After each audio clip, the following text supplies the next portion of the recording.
Assalamu alaikum students. My name is Muhammad Ahmed, your biology teacher. Students, our next lecture is status of viruses. Living organisms को different kingdoms और domains में जब divide किया जा रहा था तो वायरसेस को किसी भी किंगडम या किसी डोमेन में नहीं एडजस्ट किया गया। उसकी रीज़न्स क्या थी वो आज हम देख लेते हैं कि वायरसेस का स्टेटस क्या है लिविंग ऑर्गेनिजम्स में और क्लासिफिकेशन में इसको क्या जगह मिली हुई है। हम देखते हैं फर्स्ट तो ये है कि माइक्रोस्कोपिक के करैक्टर्स में आता है कि हमारे पास जो वायरसेस होते हैं ना, दीज आर अल्ट्रा माइक्रोस्कोपिक, यानी कि माइक्रोस्कोपिक लिविंग ऑर्गेनिज्म जिनको हम बैक्टीरियाज वगैरह बोलते हैं, ये उनसे भी छोटे हैं। इतने छोटे हैं कि बैक्टीरिया की बॉडी से भी ये बहुत ही ज़्यादा छोटे होते हैं। इनको माइक्रोस्कोप से देखना भी बहुत ज़्यादा मुश्किल हुआ पड़ा होता है, तो इसी वजह से इनको अल्ट्रा माइक्रोस्कोपिक बोला जाता है। दूसरी बात इनके बारे में ये है कि these are a cellular structure. A का मतलब शॉर्टेज किस चीज़ की? सेल की।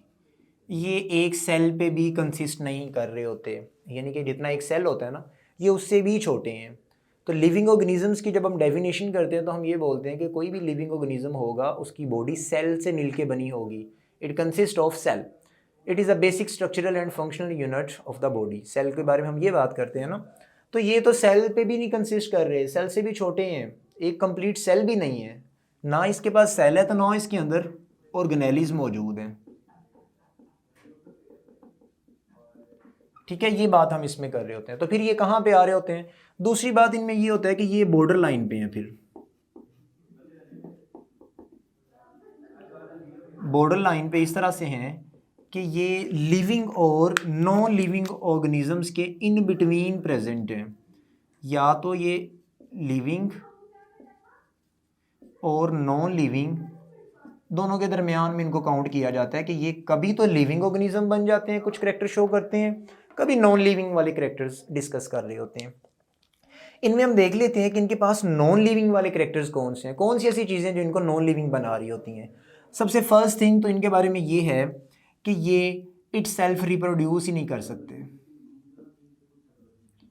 रिप्रोड्यूस का मतलब अगर ये अकेला कोई वायरस होगा ना तो वो रिप्रोडक्शन नहीं कर सकता, 1 से 2 में कन्वर्ट नहीं हो सकता, 2 से 4 में कन्वर्ट नहीं हो सकता, डिवाइड नहीं कर सकता जब तक वो अकेला है। वो कब डिवाइड करेगा? वो तब डिवाइड करेगा जब उसे कोई होस्ट सेल मिल जाएगा।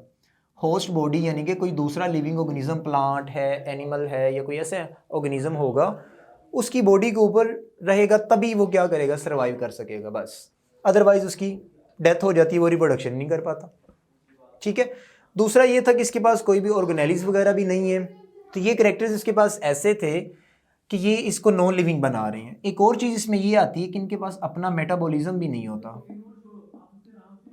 मेटाबॉलिज्म भी नहीं होता। मेटाबॉलिज्म बोलते हैं बॉडी में होने वाले सारे केमिकल रिएक्शंस को। इनकी बॉडी में अपने कोई भी मेटाबॉलिक रिएक्शंस नहीं होते। मतलब हम उठा के यहाँ पे एक वायरस को रख देते हैं ना, उसके अंदर कोई भी केमिकल रिएक्शन नहीं होगा, वो मर चुका होगा, मर जाएगा। तो ये ऐसे करैक्टर्स हैं जो किसी भी चीज़ को लिविंग बना रहे होते हैं। या तो उनका मेटाबॉलिज्म होना चाहिए था, दूसरा वो रिप्रोड्यूस भी कर सके। एनिमल्स, प्लांट्स वो डिवाइड करते हैं ना 1 से 2, 2 से 4 में, लेकिन वायरस नहीं कर सकते।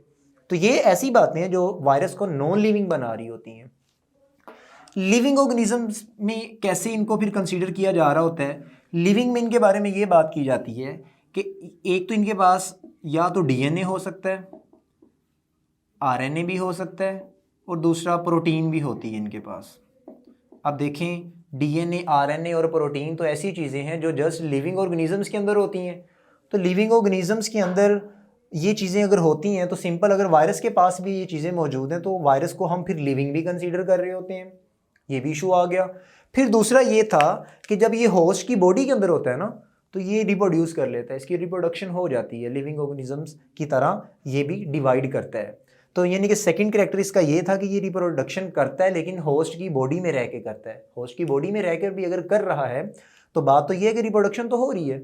एक कैरेक्टर ये, दूसरा डीएनए, आरएनए या प्रोटीन की प्रेजेंस इसको रिप्रेजेंट करवाती है कि ये हमारे पास जो वायरसेस हैं वो लिविंग है। तो इसी वजह से इनको बॉर्डर लाइन पे कंसिडर किया जाता है कि लिविंग और नॉन लिविंग के दरमियान में आ रहे हैं ये वाले जो वायरसेस होते हैं। ठीक है, इनके बारे में ये बात की जाती है। इसके अलावा लिविंग, अगर हम वायरसेस की बात करें तो वायरसेस हमारे पास ए सेलुलर स्ट्रक्चर्स हो गए, बहुत ज़्यादा ये डिजीज़ के भी कॉज करते हैं, इन्फेक्शंस करते हैं, कितने वायरसेस की डिजीज़ आपने सुनी हुई है, पोलियो वायरस है, कोरोना वायरस था, ठीक है, ये बहुत से ऐसे इन्फ्लुएंजा वायरसेस भी हैं, तो ये डिजीज़ भी कॉज कर रहे होते हैं। इसके अलावा अगर हम देखें, साइड बॉक्स में आपकी बुक में लिखा होगा प्रियोन्स और वीरोइड्स, ये भी वायरस की तरह के ना ए सेलुलर स्ट्रक्चर्स होते हैं। ए सेलुलर स्ट्रक्चर यानी कि वायरसेस की तरह इनको भी बॉर्डर लाइन में कंसीडर किया जाता है। प्रियोन्स जो होते हैं ना, इनके पास ना प्रोटीन होती है बस। ये ऐसे ए सेलुलर स्ट्रक्चर्स होते हैं जिनके पास प्रोटीन्स मौजूद होती हैं, इसी वजह से उनको प्रियोन्स प्रोटीन के नाम से दिया हुआ है। वीरोइड्स जो होते हैं ना, इनके पास एक सर्कुलर डीएनए हो सकता है या आरएनए मौजूद हो सकता है, ठीक है। तो ये भी इनको भी इसी में कंसीडर किया जाता है कि ये भी आपके पास ए सेलुलर स्ट्रक्चर्स होते हैं वायरसेस की तरह के ही, ठीक है। तो ये भी बहुत ज़्यादा डिजीज़ कॉज करते हैं, बहुत ज़्यादा इन्फेक्शंस इनकी वजह से भी हो जाते हैं, ये प्रियोन्स और वीरोइड्स होते हैं। ये एक्चुअल में बस इतना सा आपके वायरसेस के बारे में है। एग्जांपल आपकी बुक में उन्होंने जो डिस्कस की हुई है वो एक्चुअल में है कोरोना वायरस की। कोरोना वायरस आपको पता है कि ये 2019 में चाइना के एक सिटी वुहान में इसको फर्स्ट टाइम आइडेंटिफाई किया गया। फिर क्या हुआ कि ये पेंडेमिक हो गया, ऑल ओवर द वर्ल्ड फैल गया। पेंडेमिक ऐसी चीज़ होती है जो जल्दी जल्दी से अर्थ के डिफरेंट एरियाज़ में वो स्प्रेड हो जाती है, उसको हम पेंडेमिक में काउंट कर रहे होते हैं। इसके अगर हम सिम्टम देखें कोरोना वायरस में, तो हम इसमें ये देखते हैं कि जो आपके पास ब्रीदिंग रेट होता है वो कम हो जाता है, सांस लेने में प्रॉब्लम आ रहा होता है, रेस्पिरेटरी डिसऑर्डर्स हो जाते हैं, बुखार हो जाता है, इसमें फ्लू भी हो जाता है, इसमें बॉडी में पेन स्टार्ट हो जाती है। ये ऐसे करैक्टर्स हैं जो उस वक्त जो कोरोना का पेशेंट होता है वो शो कर रहा होता है। कोरोना के बारे में फिर ये है कि हम उससे प्रिवेंशन कैसे करते थे, बहुत से लोग उसको जानते भी होंगे। उसके लिए हम क्या करते थे, मास्क लगाते थे, मास्क पहना होता था हमने, क्योंकि ये स्प्रेड होता था आप जब सांस ले रहे हैं तो माउथ से ये क्या होता है, वाटर वेपर्स के साथ बाहर जा रहा होता था, तो उसके लिए हम मास्क लगा रहे होते थे। इसके अलावा हम इसकी प्रिवेंशन में क्या करते थे, हम सैनिटाइज़र यूज़ करते थे। आपकी बुक में हमने बताया 60% अल्कोहल वाले हम इसमें सैनिटाइज़र्स यूज़ करते थे ताकि इसकी प्रॉपर डेथ हो जाती थी। तो ये हमारे पास इसकी प्रिवेंशंस में आते थे। फिर बाद में इसकी वैक्सीनेशन भी करवाएगी, वैक्सीन्स भी बनी, उसके भी हमने फिर डिफरेंट जो थे डोजेज़ लगवाए, फर्स्ट सेकंड डोज लगवाया, फिर कुछ लोगों ने बूस्टर डोज भी लगवाया। तो हम वैक्सीनेशन के थ्रू भी कोरोना वायरस को हमने कंट्रोल किया था। ये एक वायरस की मैंने आपको एग्जांपल दी। ये था आपका आज का टॉपिक।